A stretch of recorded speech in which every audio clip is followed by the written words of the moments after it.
Idag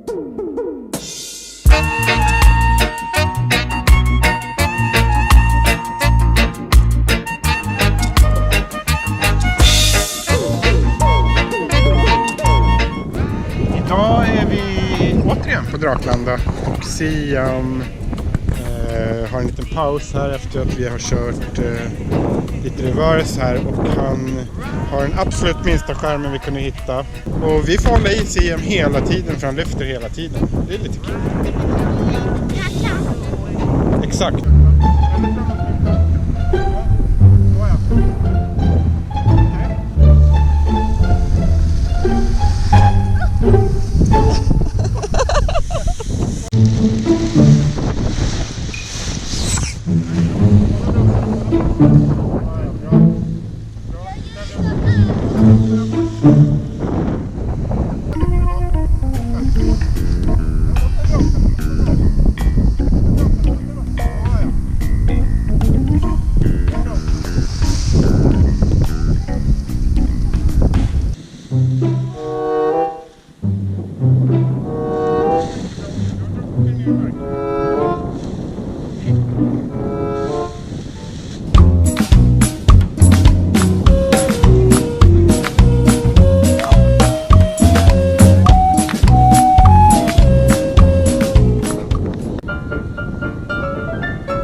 Took me